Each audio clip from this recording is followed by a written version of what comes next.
Keith, of the different numbers that we rattled off here, automotive gross margin increasing to 21%, for instance, and the plan to continue producing 50 to 55,000 Model 3s in the third quarter. Julie? I'm just seeing one more number that I want to mention. Second quarter negative free cash flow, $739.5 million.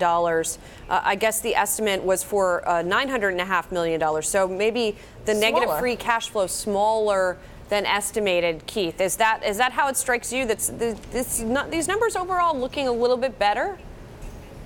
Yeah, I think the cash is going to remain an important issue, and that variance in the negative cash flow I don't think is really very big. So what analysts are saying is that Elon is going to need to raise more than $2 billion by the end of the year. Of course, Elon doesn't agree with that vehemently. We may hear him say so on the conference call later, which should be entertaining. The other important numbers are the Model 3 production. Everyone wants to know how that's going. They hit that 5,000 a week right at the end of June, but our Bloomberg Model 3 tracker has shown that they've slipped back since then to below 4,000 a week. So it'll be interesting to see what Elon says they've been hitting since that end of June rush, which was, really took extraordinary measures to reach that 5,000. They were flying in an extra production line that they set up in the parking lot. They were flying in extra workers. It didn't seem sustainable at the time. Keith, negative free cash flow of $739.5 million compares to an estimate of $900 million. So a little bit better there, though, of course, still that's a lot of cash.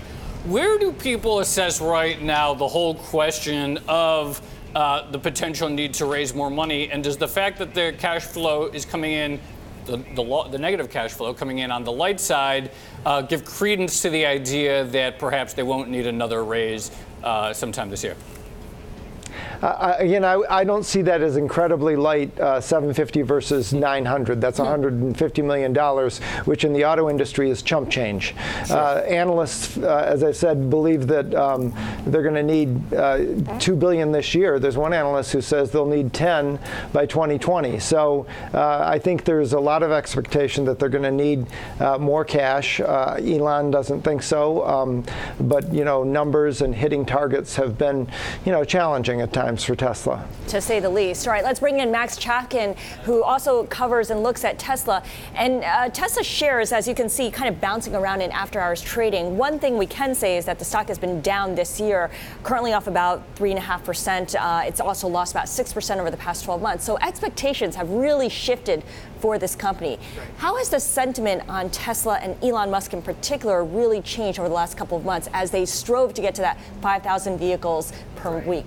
I mean, it's kind of strange because they hit the 5,000 number a month ago, and then the stock kind of took a dive. And it's this kind of weird thing that's happening with Tesla where Elon Musk is such an open book that you sort of have a pretty good sense of where the company's going to go even before he opens his mouth because he's tweeting all the time. So he had been kind of acting sort of erratically. I think people expected some bad news. This time around, he was sort of more restrained, I'd say, and people had, I think, been anticipating something like what we got.